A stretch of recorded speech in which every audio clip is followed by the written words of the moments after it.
Hey everybody, welcome into Talking Tactics with Coach Gough, this new uncut, unedited version of the show that we are rolling with until we find a new producer. Again, if you happen to be into audio editing and want a little extra cash and you get to be part of our crew here, get in touch with me. But until then, you're just going to get Justin and I uncut and with minimal editing. FC Cincinnati returned to play on Saturday in what, to me, looked as close to a must-win match as you have at this point of the season. Sure, they were playing the hapless CF Montreal at TQL Stadium, but with poor results of late and no Lucho Acosta or DeAndre Yedlin for the match due to yellow card suspension, fans were nervous. Well, FC Cincinnati stepped up to the plate in a big way, scoring 4 unanswered goals before giving up a late consolation tally en route to a resounding 4-1 win. How was FC Cincinnati successful with no Lucho? How good was Kevin Kelsy on the night? And was the performance that good, or is Montreal just that bad? We'll talk about all this and more, and we'll do it with the one and only Justin Hoyte. Justin, how are you doing, my friend? Here's I sit in the dark in my basement because my automatic lights went off. How are you doing? I was about to say that, Chris. I was like, say, oh, you need to wave or something, put your automatic lights back on. I'm not, my technology ain't as advanced as yours, but I'm good, Coach. I mean, we hadn't done a podcast in a little while. The results haven't gone well. We returned to do a show and we helped the team get a victory. I'm not saying it was us, Coach, but we sent the positive vibes to the team and sent the energy to the team. And it's always good to talk about a win, isn't it, You're Coach? not saying it's us, but I'll say great. it's us. That was all us. We brought the vibes. That's what the team was missing. They Bringing have the talent. positive energy. We're missing that. We brought Exactly. the vibes. No, I'm good. I'm great, Coach. I'm good. I enjoyed the victory. I enjoyed the performance, and I just enjoyed the team winning. Yeah, awesome. How are you doing? How's Cincinnati doing? How's it life back in Cincinnati? Man, it is beautiful here. It's starting to cool off a little bit. Is it? It is, starting to feel a little bit like fall. Obviously, we had the Labor Day holiday, which signals fall. So it's doing really, really well here. I am excited, hopefully, to get back out to a match soon because I didn't get to go to the Montreal match. But we will see. Justin, before we get started, I want to let everybody know that we're sponsored today by Apollo Home. Give them a call if you have any HVAC, plumbing, or electrical needs. And before you do that, and while you have your phone out, make sure you head on over to the socials and give us a follow. I am at FC Cincinnati Tac Talk. He is at Justin Hoyte 32. And as always, you can drop us a note at Cincy Soccer Talk or in the electronic mail slots feedback at CincinnatiSoccerTalk.com. Okay, Justin, let's get right to it. Rupesh got in touch and wanted to know if the team started out sloppy once again, like he thought, or if you just happened to come into this match expecting that to happen and had a little bit of confirmation bias. Well, Rupesh, I'm not sure if you're familiar, but he is never negative or overly critical ever, Justin, like all the time. So I'm sure it's not that.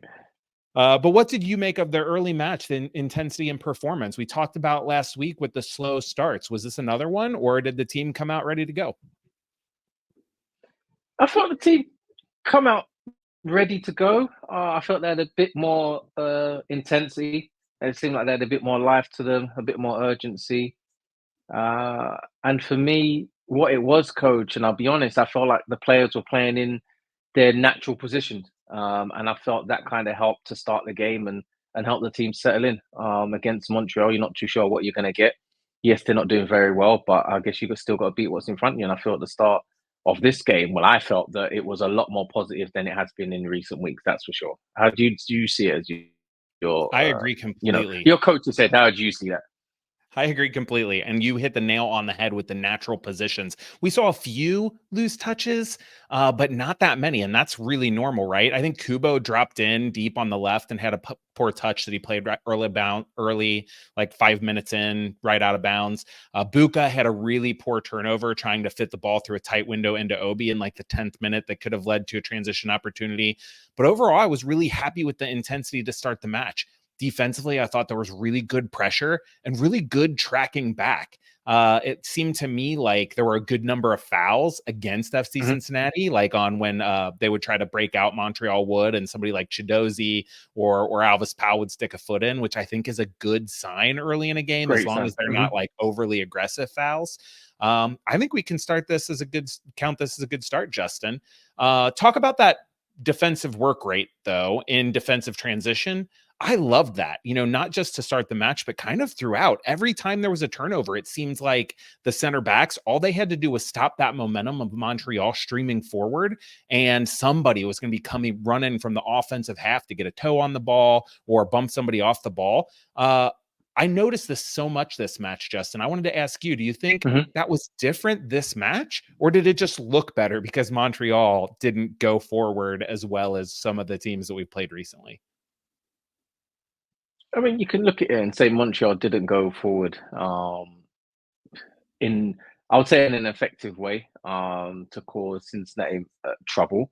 But I felt the reason why they weren't also able to do that was because of the defense.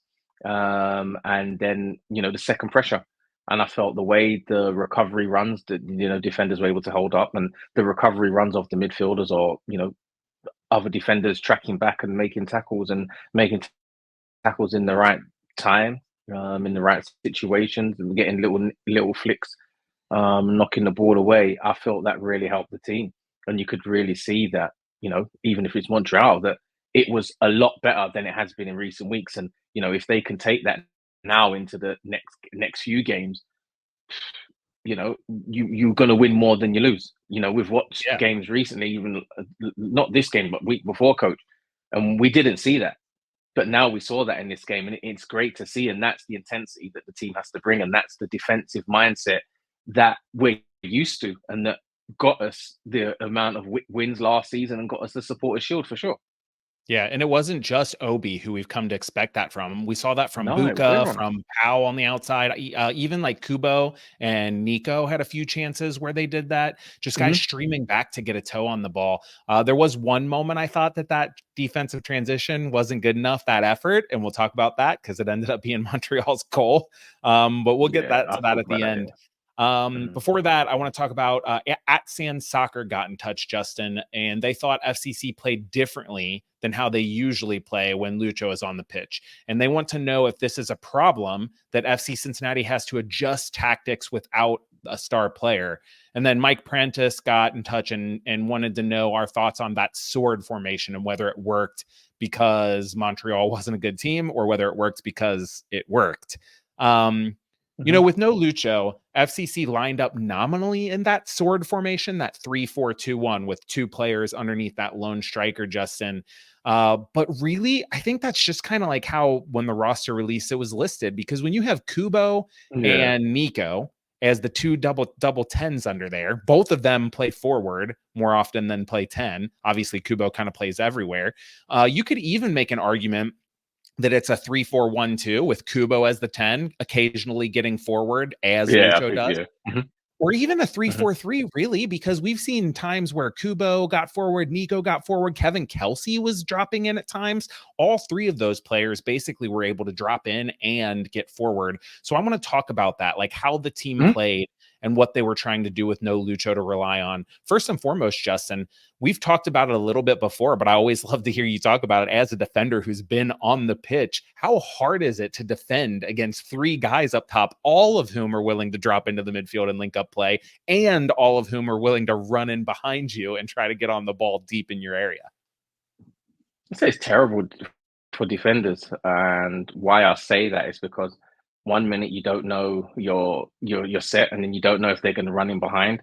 The next minute they're dropping off into space, and you're kind of thinking, do I go into that space to mark him tightly, knowing that there's other runners that can run in behind?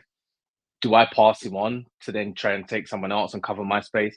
It gives you that bit of uncertainty. And I feel the front three, I call it a front three in this situation, played more connected. They was more in sync than we've seen. And I feel that's also with the experience of Kubo playing as a 10, but the majority of sometimes as a 9 you saw. And I felt, Nico and Kelsy used their physicality a lot. in this game. And I feel that helped the team. And it's good that what I like about it is I feel that Noonan has given them the front three, the freedom to be able to, right, if you want to drop, then that's fine. But someone has to stretch the field. And I felt in this game, you saw forward runs, and you saw the ball getting played forward a lot earlier in more, I would say, penetrating situations, which were great. And I felt that helped the team. And I felt that also stretched Montreal. So they weren't able to set in a certain and just keep a certain block. That would Cincinnati were able to stretch the defense, and that was able to create players to give them time and space on the ball, and for the likes of Orishano and Buka to get on the ball, and Kubo to do his thing. Yeah, I agree completely with what you said, especially about them getting the ball forward more quickly. And I think that's the key that I want to hit on because, typically FCC focuses everything through their wingbacks to progress the ball. They shift it wide before looking to play centrally to Lucho Acosta, or Lucho floats wide and combines with those wingbacks. And I think that this match, they did basically that same thing with Kubo dropping in deep and dropping wide. You saw that several times. But like you said, they were more willing to have a look and be like, oh, Kubo's dropped deep on the left or Shano's there. But you know what? I'll just look up and ping it into Kevin Kelsy. And we haven't seen that. So like the game plan is the same. The guys drop deep to the ball side, similar to what Lucho does. Then one of them on the ball side runs in behind. Maybe it's Nico, maybe it's Kevin. One of them drops in, or one of them hangs off the shoulder of the back post, the far side, in case there's a long switch there. But the big difference is when Lucho is on the pitch, the team nearly always plays the ball to wherever Lucho is, even if somebody else is open. I'll just highlight a few moments where it seems to me like they played to option B or C and it worked out. In the 3rd minute, we saw Chidozie on the ball. Kubo checks short on the ball side, and Big Kev runs in behind, and Chidozie skips Kubo and skips Powell over there on the right and plays it into the corner for Kevin. That's where he cuts the ball back and eventually leads to Powell getting chopped down at the edge of the box and leads to a dangerous free kick and FCC's first shot on goal. In the 7th minute, Kubo dropped deep on the left and actually got on the ball this time. But like I said, that action of him dropping deep and somebody running behind, he turned and he played the ball over Kevin's head running in behind. And this is the one where Kevin can't quite control the ball over the shoulder, but he does enough to kind of knock it down, and Buka gets on the ball. And then Buka tries to stand the ball up to Kev, hanging out in the middle, and it's headed away. And then there's the 10-minute mark, Justin, where the ball's on the FCC right. Big Kev checks in, and this might have been the best passage of play on the night, even though it didn't lead to anything. So Big Kev checks in and receives the ball, and from Chidozie. Big Kev touches it underneath to Powell, and Powell immediately breaks lines into Kubo, who had stretched in behind Kelsy. Then Kubo, because then Kev spun off and run forward, Kubo laid it off to Kelsy, right? And they're all streaming forward. Kelsy gave it right back to Kubo. Kubo switched it over to Luca Orishano, and he's not able to quite get around the edge, and he ends up just earning a corner. But it was just a really good passage of play. It's that in, out, in, out. I love that idea of always playing the way you're facing and just moving the ball so quickly. So I think my big question here, because that willingness to play it forward quickly, Justin, I don't know, but I just want your opinion. Do you think Noonan changed the tactics? Or do you think the guys out there were just more willing to see the whole field since they didn't have, the gravitational force of Lucho demanding to play the ball to wherever he is? I think Noonan would have seen, I would firstly say, weaknesses in Montreal's defense and the way they set up and the way they play. And I feel he played to that and played to the player's strengths, and it really worked. So, yes, when you've got a player like Lucho who demands, I would say he demands the ball and wants the ball all the time. He's your most creative player. You're going to want to give him the ball because he creates loads of things. But I feel the way they played in this game kind of shows that, okay, it was against Montreal, but it can show that, yes, there is a way to play without having Lucho. When he's not fit, he's not fit. He wasn't fit this game. Hopefully he's fit next game. But if he's not, there are ways that we've seen in this game, positive moves, positive plays that, the team can build on. And if Lucho is out for, I don't know, another game, another 2 games, I feel the team has to build on this performance and build on this attacking play to be like, right, if we haven't got someone like Lucho who can create something out of nothing, we're going to have to be a bit more creative within ourselves, make good runs, good movement, good passing, and especially like the play we was talking about, Coach. I think that's what you need. Yeah, I'm not as sold on you that Noonan actually saw something. I think it could have been a point of emphasis. But the way Kubo was operating, how wide he was floating at times, I felt like he was really trying to do his best Lucho analog. I just think that the players were more willing to skip lines, and that could be Chidozie being a good passer and more willing to hit those balls, because a lot of the times it was him. Or it could have just been, like I said, that lack of gravitation. As to the question, at Sand Soccer's question, changing the emphasis and the patterns of play or tweaking the tactics when you have a star player out, I don't think that's bad at all. I think that makes sense for any team. I mean, Manchester 100%. City plays differently when Erling Haaland isn't on the pitch, right? That's what I mean. Yeah.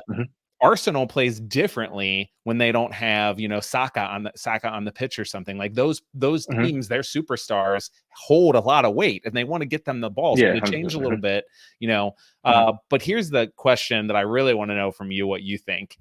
Should Pat Noonan emphasize to the team, even when Lucho's out there, look, guys, this works. You don't always have to play it to Lucho. Can you play it forward to Kelsy and let Lucho get the second or the third pass?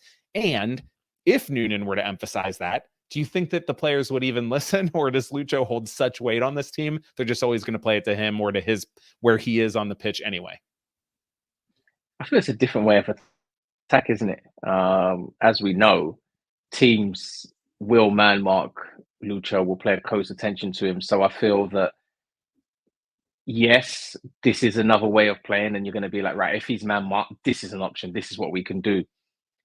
But Coach, let's be honest, even if Lucho's got 2 or 3 players, he's going to want the ball. And if you don't pass to him, I've played with players like that, they demand the ball. They don't care. They want the ball every time. And if you don't pass to them, they're mad.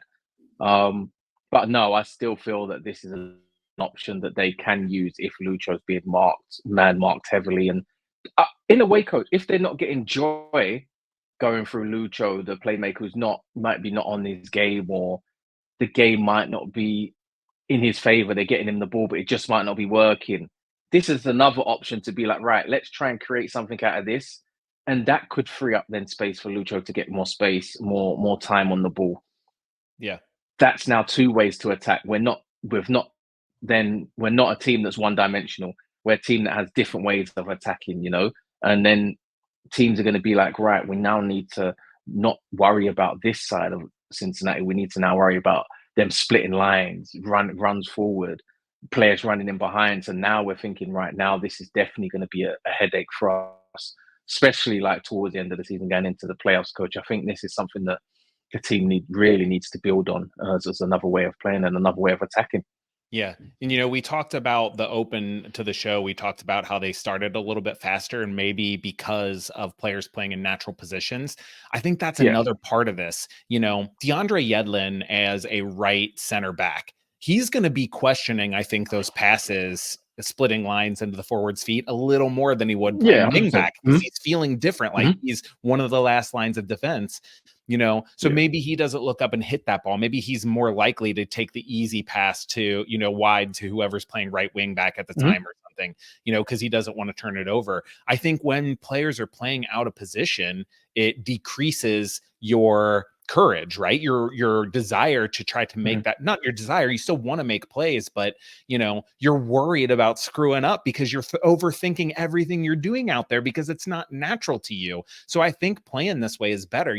I think Chidozie playing as a right center back is better than Chidozie playing as a center back. And I loved that change to put 100%. Miles there. Now, unfortunately, with Miles out next match, probably, and we'll talk about that again later, we maybe have to see Chidozie playing in the middle. But overall, I just think that Pat Noonan got it right this match. Whether it was a direct tactic, like, hey, let's skip lines a little bit more, let's play in deep. You had this action with always somebody checking too, whether it was Kevin Kelsy, Yuya Kubo, Nico, and always another player running behind. And I think that causes headaches for the defense, like you said. And I think that that it was a really good tactic overall. And it led to a bunch of goals. And Justin, I want to break down all 5 of those goals. But first, I want to let everyone know about our other show sponsor, Beyond Exercise. Beyond Exercise is a local physical therapy and fitness business that helps people stay active and injury-free. In fact, they help some of our local MLS, MLS Next, and FCC Academy players with their health and performance needs. Check out their suite of services at gobeyondexercise.com. I also want to take this opportunity here to let you know what I've been drinking this week. I celebrated this awesome win this week with a Radiant Haze from Toppling Goliath Brewing Company. It's a really nice tropical fruit notes with some pithy bitterness that lingers on the tongue. If you want to talk to me about beer or soccer, or want to talk to Justin about soccer, you can get in touch with us on the socials at FC Cincinnati Talk and at Justin Hoyte 32. If you have a question or comment, you can get at us there or send us a note to feedback@CincinnatiSoccerTalk.com. Justin, Mike Slutzen got in touch and says, it is really exciting to score 4 goals, but 2 were heavy deflections. 1 was that long goal from Lucho, right? And the overall XG was low. So let's talk about those goals, and we'll talk about how fluky they were or if FCC really created them. So the first one comes in the 36th minute. First, before we even get to that goal, the buildup that leads to that half chance from Buka that is blocked out from a corner was really good buildup. And I think buildup like that creates pressure, right? On the ensuing corner, the corner kick is headed away, but Obi picks it up in that that Justin Hoyte special position where you're, the last line of defense there. You're relaxing. Obi makes Justin Hoyte, preventative player, proud, I'm sure, with that fantastic ball back to Orshano, wide left in acres of space. You see Big Kev at that point is at the back post, so he's on the right-hand side of the field. Orshano swings across and toward the front post that is defended but not cleared.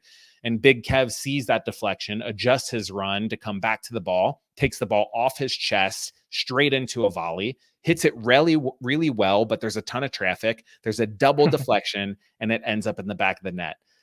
Justin, I don't think that shot was going in without those deflections. The first shot, I think, was right at the keeper, and then after it deflected the first time, it was heading wide. But like I said, there's been really good pressure to that point for like a full minute. And lots of pressure leads to goals. What do you make of that goal? Do you put that down as like total good fortune, or do you see something more and repeatable in that? No, I mean, what is great is the team got the ball in the box. I feel sometimes the team don't put the ball in the box enough. And it's great to see that we've put the ball in the box. The ball's gone in the box. Okay, it's gone to the deflection, found its way to Kelsy. I think it was great control. At the end of the day, he's taken a shot, and at the end of the day, coach, it wasn't going in. But us as fans and the way the team has been performing and the way that results have gone recently, however the ball goes into the back of the net, coach, it goes in the back of the net, and we're celebrating and cheering. And I feel that it was slowly going to happen. The team had the momentum. It was only a matter of time before the team scored, and it was a deflection, but I felt that the goal was coming, and at the end of the day, what a way to get a goal. Yeah. And certainly there was a deflection, but for a guy the size of Kevin Kelsy to be on the back post making a run, adjust his run, come back to the middle, bring the ball off his chest straight into a volley and hit it so hard and well that it's not just flying over the goal or scuffing it wide, that people feel like they have to block it. That all is really good stuff. And if you do that over and over, that some are going to go out for corners, some are going to go straight into the back of the net, some are going to go into the back of the net off of deflections. So I think this was a good goal, like certainly deflected, but I think it was deserved. Now the second goal, maybe more luck than anything. I want to get your opinion, but this was in the 53rd minute, but the goal was actually created in the 50th minute because there was a pass back to Roman. Roman hoisted the ball to the midfield where Kubo challenged for it, did a good job challenging for it, and he kind of flicked it on. I'm not sure he really got a touch, bounced over the Montreal back line. It looks like Waterman, the center back, is going to control it easily and pass it back to the goalkeeper. But again, Big Kev doesn't quit on the play. He gets a slight touch on that back pass that's intended for Sirois. Exactly. The defender immediately pulls him and he goes down, earning a free kick. He definitely went down easily. But the announcer, Kalen Carter, on the broadcast, the defender gives him a tug. Of course, a striker is going to go down. He did. Of course, he's going to go down. Yeah, I would. before we talk about the free kick, as a defender, are you team, like, I'm sure it's a little bit of both, but do you feel like that should be out of the game? He went down too easy? Or do you kind of look at Waterman and be like, man, you can't give a striker a tug as he runs past you. He's going to go down. Yeah, I'm the same coach. I mean, to start off with, he shouldn't be in that position. He should have easily got it back to the goalkeeper. But at the same time, if I'm a defender and I've slightly grabbed his shirt, I'm like, come on, like, seriously, are you kidding me? But now in today's game, back in the day, you probably could have got away with it. In today's game, there is no way you can put your hand out in that situation. Even if you're going to try and block him, you have to get like your arm way across, out of the way. You can't look like you're tugging him, because nowadays, with the way the players are falling over, coach, you get the slightest touch on their jersey, coach, like a little fingernail touch on the player, he's going to go down. And it's true though. But it is a free kick. It was a free kick, and I thought when he gives the penalty, I said, "No, surely it's not a pen." But right. Nowadays it's a free kick. He's lucky that he didn't get a red card. I think he should have gotten a red card, but that's neither here nor there. It's like, he's if you the last man. He's the last man. You know what I thought was hilarious is, I don't know if you caught this, but later in the match, Alvis Powell turned the corner on his defender in the right-hand corner and was dribbling into the box, and the guy pulled him, and he lost the ball out of bounds, and he turned and looked at the ref like, aren't you going to call that? I got pulled. And I'm thinking, oh, Alvis, that was a defender's mistake. If that was Kevin Kelsy, he's rolling on the ground like he just got horse collar tackled. You have to roll on the floor. Yeah. You got to give your buddy Alvis a call. Tell him, get some veteran wiliness. Acting sessions. But anyways, back to the free kick, the goal. So there's a 22-yard free kick. And it looks to me like Orishano's trying to like bend it over the wall to the near post, but he doesn't hit it hard. He doesn't get it high enough, and it should be ricocheting off the wall. Instead, though, the wall, as it jumps, it's split apart, and the ball deflects off an elbow and nestles in at the far post. Justin, I said off the bat, maybe more luck than anything. But FCC did press really well in the first half and put Montreal under some pressure. You saw them playing a lot more often than if you've watched Montreal matches in the past than they usually do. And good pressure creates opportunities. A little bit of luck on the free kick goal, but that play by Kevin Kelsy to put the pressure on that back pass, and nearly earn a penalty and then actually earn a free kick. I think maybe, you can say it's more luck than anything, but also, again, kind of a deserved goal for that pressure they put on. Yeah, it was great pressure. And what I like about it is that, you see sometimes when the ball's a long kick is played and there's a header and the ball looks like it's going back to the goalkeeper, or it looks like the defender's going to get it easily. The attackers don't actually normally go for it. They normally just leave it and be like, all right, we'll just defend our shape and go there. What I like about it is Kelsy carried on. Not often you see that. And that pressure, and I felt that was maybe told from them from the first half, a bit of the second half. Let's apply a bit more pressure. Let's put the pressure on them to see how they cope. And it's great to see. And I like to see that from the team, because I feel like in previous games, that intensity and that pressure haven't been there. Talk about liking to see it from the team, Justin. The third goal happened just minutes later in the 57th minute. Montreal fouled.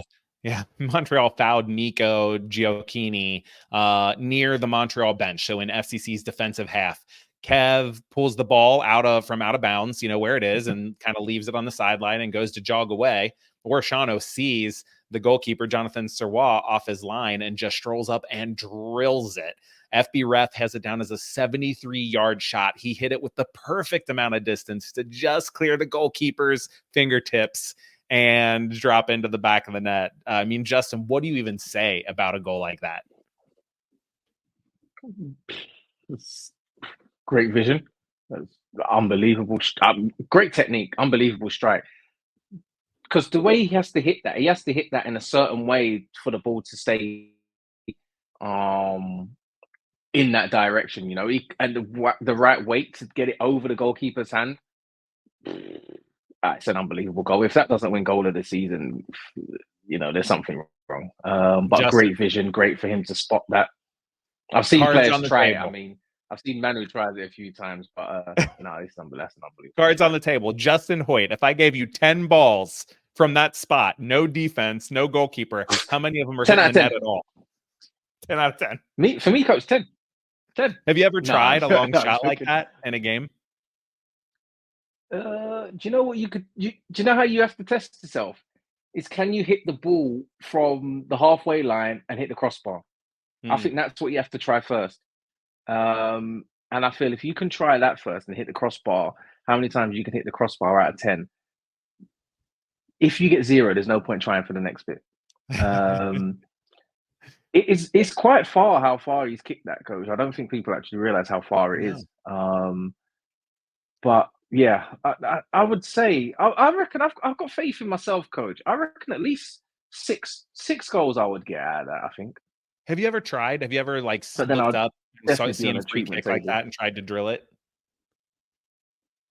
I thought about doing it. I've always thought in my mind, if I see the goalkeeper, should I shoot? Should I do this? Should I do that? I've never had the guts to do it.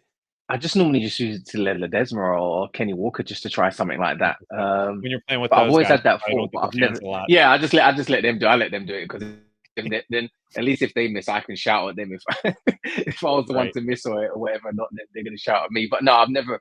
I've thought about it, but I've never done. I've never done it. Right. I've never done it. I wish I FCC's did now. fourth Looking goal at it. came in the 71st minute when after Santos had come on for Nico, and it starts with a throw in like the middle third of the field on the FCC right. Chidozie throws the ball in and gets it right back, and then kind of lumps the ball long towards Big Kev. I thought at first that Big Kev had flicked it on, but he didn't. He just kind of ran under it. I Both thought he did as well. defenders Yeah. converged on him, and Santos just runs onto it, runs through. Thank you very much. And then, man, how good from Sergio Santos on this play to Great finish. control the ball off the bounce, dribble onto his left, hold the defender off as he's being physically challenged, and lift the ball over the sliding goalkeeper. I didn't know that Santos had it in him to control the ball out of the air like that and continue forward. It was a really good goal. That's a really, really good goal. And what we like, coach, again, is that he didn't stop. He kept on his run.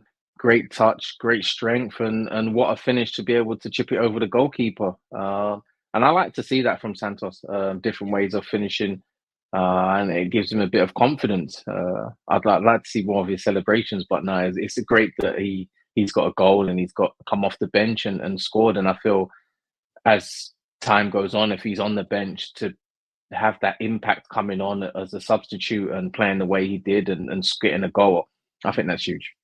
I agree. He's been playing so well. Justin, Mike Prentice, or Mike also wanted to know, not Mike Prentice, Mike Slutson also wanted to know from a player's perspective, for you or against you, does it feel different to have a goal scored in that manner, like off of a major deflection, like that free kick?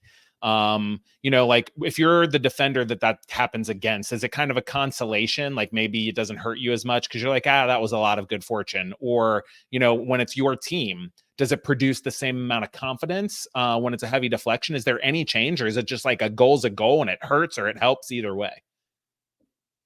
No, I feel that hurts. I feel the deflections hurt because you're just like, oh, seriously, like you're just like, come on, like you kidding me? Like you could if you put it in the top corner, then I'm like, all right, you know what, fair dues. Like, okay, that's we can take that. But like when it's a big deflection like that, you're just like looking at everyone as if to say, like, oh my, like it does hit you, and it does take. I would say it does take at least 5-10 minutes for you to get over that initial Gut like, come punch. on, like seriously. Yeah, it's a gut punch, 100% a gut punch, and you're just like, oh my gosh, what is this? Speaking of, a person who scored one of the goals off of heavy deflection, Jeff Jackson wants to know if this was Kevin Kelsey's best match for FCC so far. Justin, I think he'd be getting my man of the match if I was still doing player ratings. I thought he was so good on several aspects. Hold up play, he scored the goal.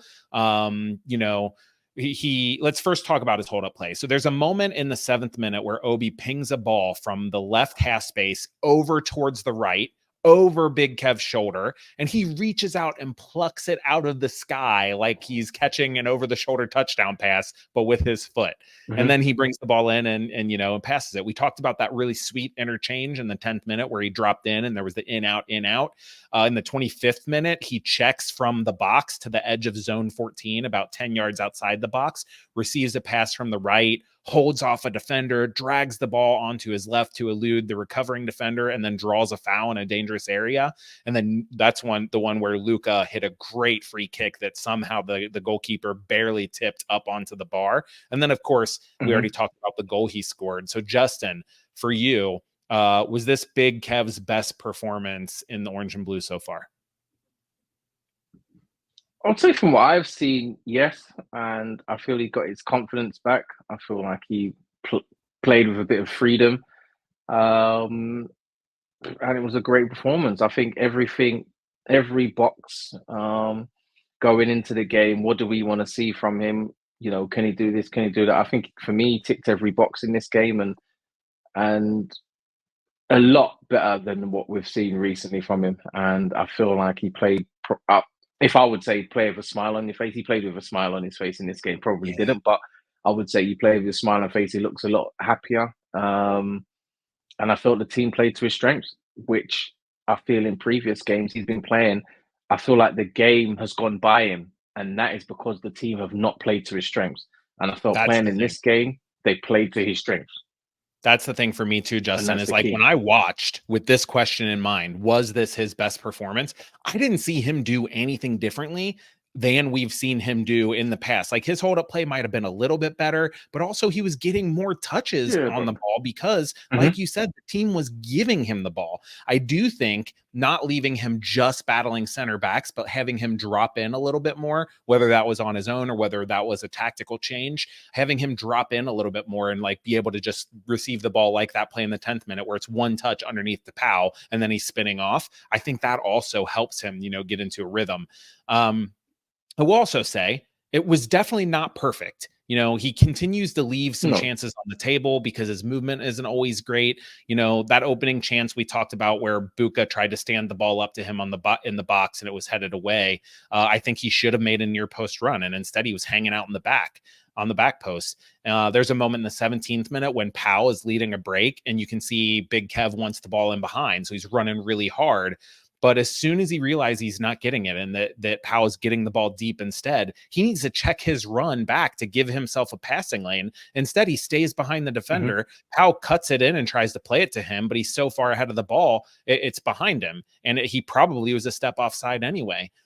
There's a moment in the 44th minute where he picks the ball off a Montreal back pass and is running 1v1 on the center back. That's the one where he hit the ball in the top row of the Bailey, but he kind of slipped a bit on the turf. 64th minute, Powell made an awesome pass from the right into his stride, just inside the box, facing goal. But his first touch got away from him and it's cleared. And I don't say all this to say Big Kev's not that good or to pick on him. More that I thought he was awesome, and yet there's still all those chances where he could have done better. And I just see lots of potential there, Justin, for him to grow and get better and better. Yeah, 100%. But the only thing, coach, he needs to play regular games for that. I feel if he comes in and out of the game, I think it's hard to gain the consistency we're talking about. And it's unsettled players. But if he can play regular and the team plays to his strengths more often, I feel we're going to see why they went out to get him, and definitely after this performance, yes, Montreal, but I feel definitely his performance, we had great signs and great things to be positive about, especially from his performance. Yeah. Now, I hate to do this, Justin, but we need to finish up here talking about the consolation goal that Montreal scored. I say I hate to do it because the defense played incredibly well all match. Montreal did not have a shot on goal until the 81st minute.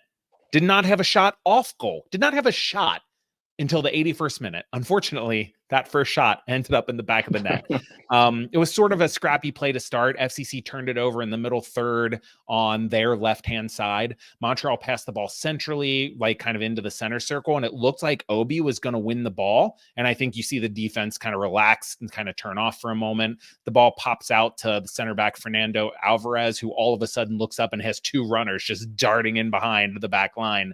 There's a player wide who's running behind beyond Orishano, and that's the way Chidozie is facing. He's facing that wide player. And then you have a Poku who's running in the seam behind Chidozie. Alvarez plays a really good ball up the seam to a Poku who finishes really well. Amazing. One shot, one goal. Justin, what did you see on that play?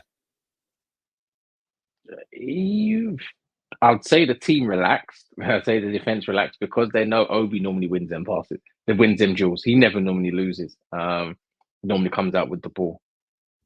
On another, looking at it again and slowing it down and watching it again, I actually don't feel that Obi actually needs to go and make that tackle. And why I say that, I'd say if he holds his position just a little bit longer, stays more central, holds his position a little bit longer, let the ball come to him, I feel that that player who he lost a duel to is going to play the ball backwards. And then I guess the team can reset and reshape and reshuffle and get back into position and reset. And Obi's in then a position to be like, right, now do I go and engage or do I stay where I am? And I felt him being the intensity and being like, no, I need to close down, I need to win the ball. He rushed in there, lost it, and then that opens the gate up. And I feel after that, the players are in certain positions thinking Obi's going to win it. And one great pass is going to cut you open. He picked the right pass. And I would say, what's his name, Chirozi or I can't pronounce his name. Chidozie, yeah. Chidozie is already looking at Orishano's man, and his body shape is already going there. So he's not going to make the central player. Was that the right play? Because no. It's hard for me to tell because I don't think he's. Well, Robinson though, I feel like Robinson turned off a little bit. If Robinson, as soon as he sees Obi lose that duel, if he sprints back to get on Opoku, I think then Chidozie is in the right position. I don't know if Robinson should have given him a shout. Do you think, what do you think went on there between Chidozie and Robinson? Do you put it more on Chidozie because he basically leaves the central player wide open to track the wide player? Or do you put it more on Robinson for not recovering quickly enough or maybe not giving him a shout? Although I guess maybe he did give him a shout and we don't know. I felt Robinson was with his man. I thought Obi was going to win it, didn't win it. And I actually felt when the midfielder from Montreal played the ball back, I don't actually feel that the team thought or the defense thought that he's going to play the ball forward like that. Yeah. So then Robinson's his delayed reactions that, he's played the ball. Now I need to get back into shape. Where Chidozie is kind of like, right, I feel he's going to play the ball to where Orishano's man is, whereas really should have been Orishano there. Chidozie keeping his body shape more inside to then say, right, play wide, never let the ball come centrally, and kind of react from there. But I just feel that they didn't expect the ball to be played like that. But when you do, I thought Chidozie should force the ball wide. Close the center. You should always close the central area. Why? Just because of this instance. But I guess it's 4-1. They didn't expect. They relaxed. I'd say they relaxed. You don't expect Obi. I relaxed. I thought, Obi's going to win this. You're going to relax. 4-1. You're going to relax. But I was way relaxed by that. Up 4-0. I was into my third beer. I was like, this is great.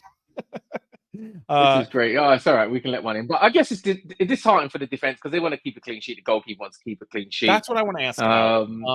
Justin, not just even the goal, but after that goal, the Montreal had 3 more really good chances. Roman had to make 2 very good saves. And I want to know, obviously, like you hear the announcer say, they'll be disappointed to not get the clean sheet. How much does that stay with the team, if at all? How bummed are they that they didn't finish strong, that they didn't get the clean sheet, that they gave up those chances at the end? Is it just like, man, 4-1, great result? Or is there a little bit of a bitter taste, a little worry that they gave up so many good chances to end the match? No, I mean, you're always upset you don't get a clean sheet. Yes, clean sheet wins games, but you was 4-0 up. You want to go home. You want to go home, finish the game on the team getting no goals. I think the team takes pride in that. The goalkeeper takes pride in that. The defense take pride in that. And when you concede that goal, you're like, oh man, like why did we concede that goal? And even though you won, you're going to look back at that and be like, well, this is an easy goal that we shouldn't have conceded. But I don't think they'll dwell on it too long. The positives, they got the victory, and they'll just look at certain moments in the game. Obviously, Montreal had a few chances, but I thought the momentum was already on Montreal side. And Cincinnati, like we say, relaxed and just wanted to see the game out, really. And they had made subs, hopefully it's a good thing. Hopefully that one goal keeps that defense like extra hungry. Like, man, we should have closed that out and kind of pisses them off heading into the next match. All right, Justin, We're going to get to the mailbag next, but first I want to take a minute to thank all of our listeners, our incredible supporters who either downloaded today's episode or are watching on YouTube. Thank you all for continuing to do so. Thank you for spreading the word, telling your friends, spreading us on social media. You can help us even more if you head over to CincinnatiSoccerTalk.com/Coach Apple Podcast to rate and review the show. If you want to become a supporter of Cincinnati Soccer Talk, the website, the main show, you can do that at CincinnatiSoccerTalk.com/support. Even if you only like talking tactics, that support also really helps us. And in terms of this show, if you have questions for us about tactics, coaching, you want Justin's perspective on something, don't wait for us to ask. Just get in touch. You can always get at us on social media or drop us a note in the mailbag. Justin, speaking of the mailbag, Port Orion wants our thoughts on Nico Gioacchini's contribution. I thought Port Orion makes a good point that, you know, it's not just an offensive game, right? He's a striker, but he also presses and stuff. I will say, offensively, 66 minutes, he had 20 touches. That's a decent output for a striker. But when FCC had so much possession, probably a little low, he had 0 shots, 0 key passes, 0 crosses. You know, his best contribution was he drew the foul in his own defensive half that led to Luca's wonder goal. But I thought he did press really well. He looked in sync with the others defensively. Justin, what did you make of Nico's performance overall, and how do you see him going forward? I'd say defensively was a lot better, a lot more in sync. You know, having been in second game, we looked a lot better. I would say defensively. I know attacking wise, I feel where, you know, it's going to take time for us to see the best of him. He's coming into a team that, you know, you haven't got your main creative player. Where does he fit inside this attacking phase? Is he more of a number 9? Is he a dual 10? We don't know yet. Will he get more opportunities and chances in front of goal with the way we play? Yes. And I feel when he gets them chances and then in them certain situations, I think then we can be like, right, this is how we're done.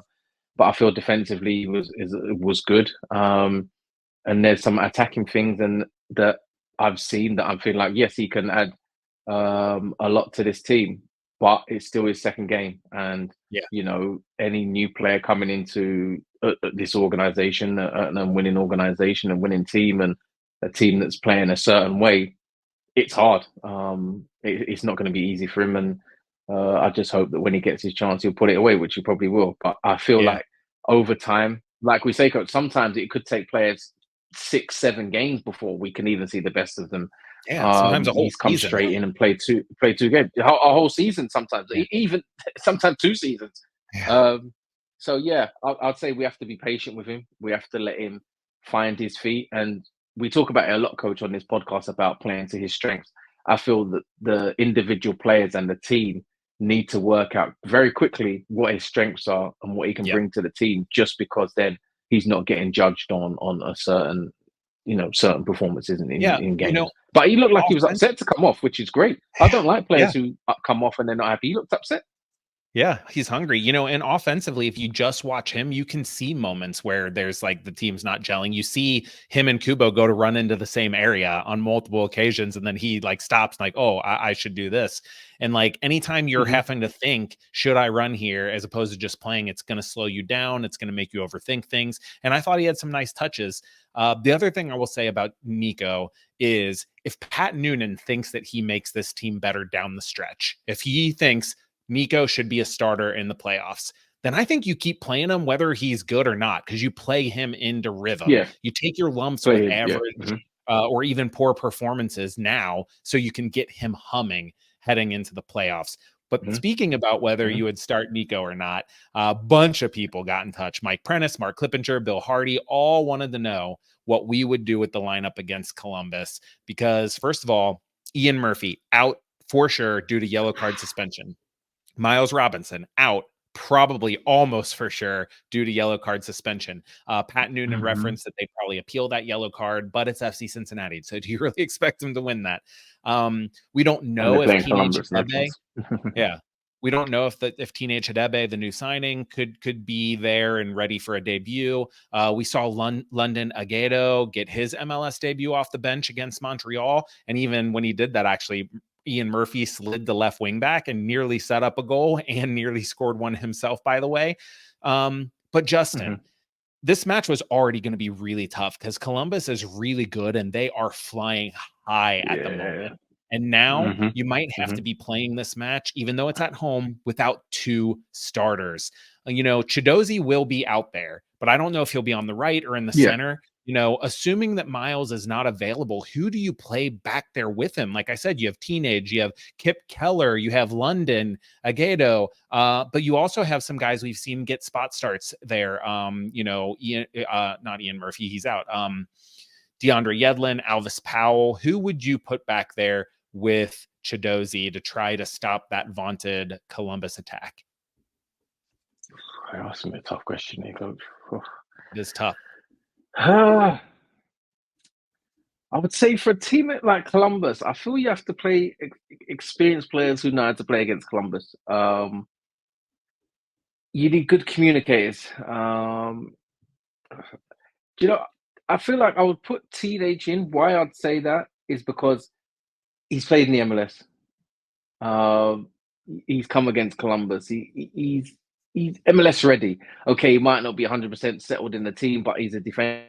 He's a central defender. Chidozie has to play. I would definitely put him probably central.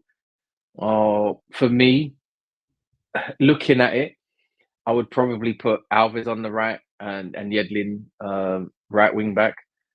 Why I say that is because I feel Yedlin is more comfortable playing right wing back, and I think Powell can do a job at right centre back. But then we've got a question of Kip Keller. People might be saying, well, why are you not saying Kip Keller? The reason I'm not saying that is because recently there's been a lot of changes within the lineup and he's only maybe come in as a substitute. He's not started games. So now to bring someone like Kip Keller, who's not really played many minutes in the central position, to now ask him to play against Columbus, I think that would be tough. I hear you. And, for whatever reason, I just don't know if he would be the right person for this game. I know there's going to be games that he's going to be right for, but I feel it'd be a tough ask for him to come in against Columbus. I'll be 100% honest. Yeah, I agree with you. Who would you say, Coach? You are the coach. Well, so I think you're right that Pat Noonan would have put Keller into the game on Saturday against Montreal if he thought he was going to start him. I think that I would start Kip Keller, though. I mean, I'm not on the training pitch, so maybe Pat Noonan really sees something he doesn't like. But Columbus, their attack is really fluid. A lot of moving pieces. The way that Lucho drops in and stretches, what we were talking about earlier with the front three of Cincinnati, only they do it even better. I think you want not just experienced defenders, but center backs out there that really know how to read the game. I agree with you that he starts if he's available because he's naturally left-footed. He's got good speed and physicality, which you're going to need against Columbus.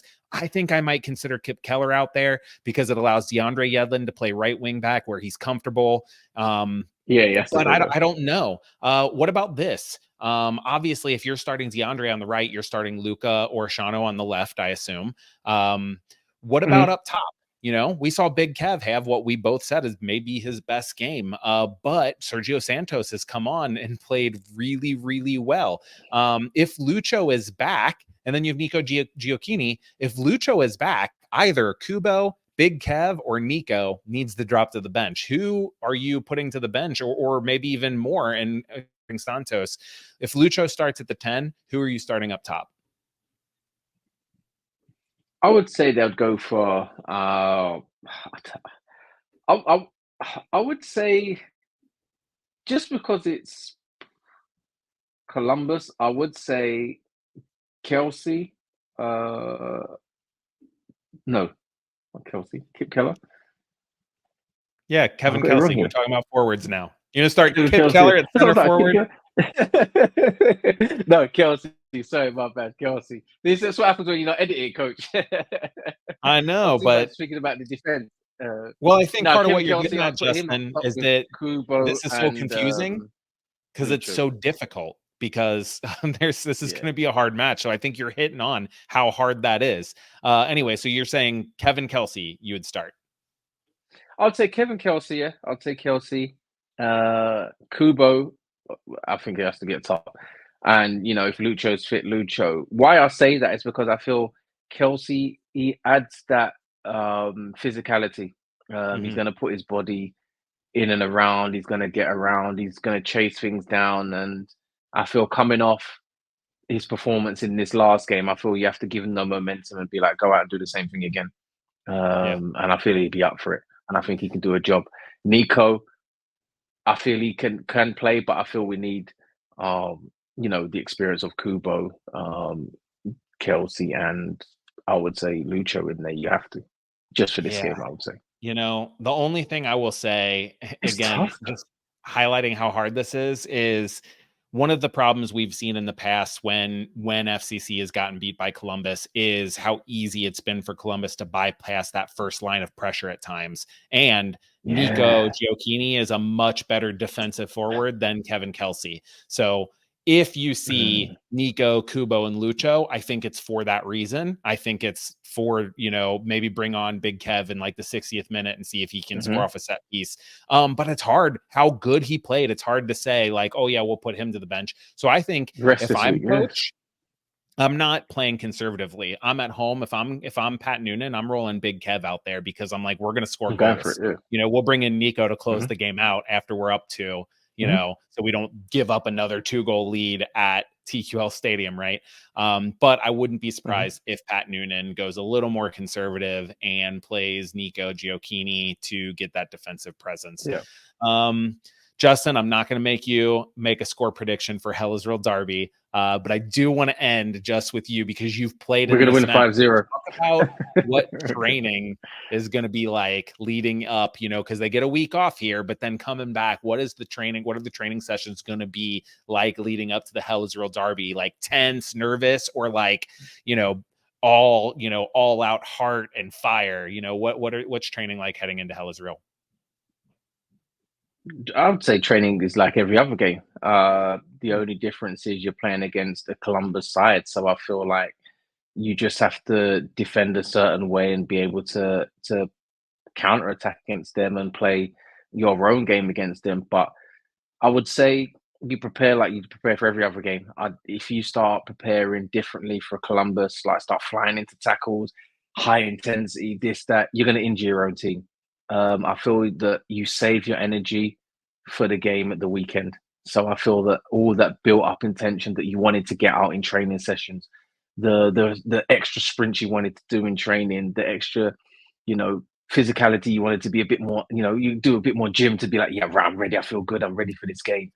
I feel you take that into the game and that momentum. And I feel like the players already know what it means to the fans. The fans will tell you. The players will know. You come into the organization, you know what it means to beat Columbus, you know what it means to play against Columbus, so you don't need any extra motivation, and you're just the same as it is, coach. Same as every other week. You treat it as every other game except for when the ball kicks off. Then you're like, right, I'm ready. Let's go for it. Now it's like, right, this is the intensity I need to bring to this game. I like that, and we'll see. I will say, as a coach, whenever there was a really big game, I would try to, the training session before that big game, just do something ridiculously fun with the team, like just some really silly skill games or something, just to like lighten it a bit. But I don't know. It might be different at the professional level. But Justin, sometimes that does happen. We're gonna get to take another week off because the team is, and then come back and talk about that Hell is Real Derby. It's a week off ain't good for us, coach. A little rest and recoup. Until then, that is it for this episode of Talking Tactics with Coach Gough. If you want to do us a huge favor, make sure you are subscribed to the podcast and to the YouTube channel, and head over to CincinnatiSoccerTalk.com/Coach Apple Podcast to rate and review the show. I know that's a lot of things, but we want to grow and we need your help. Other than that, thank you for listening, and thanks to my co-host Justin Hoyte. I had fun today, and I'm hoping you did too. This is Coach Brad Gough reminding you that soccer is a privilege. So whether you're watching, coaching, or playing, don't forget to smile.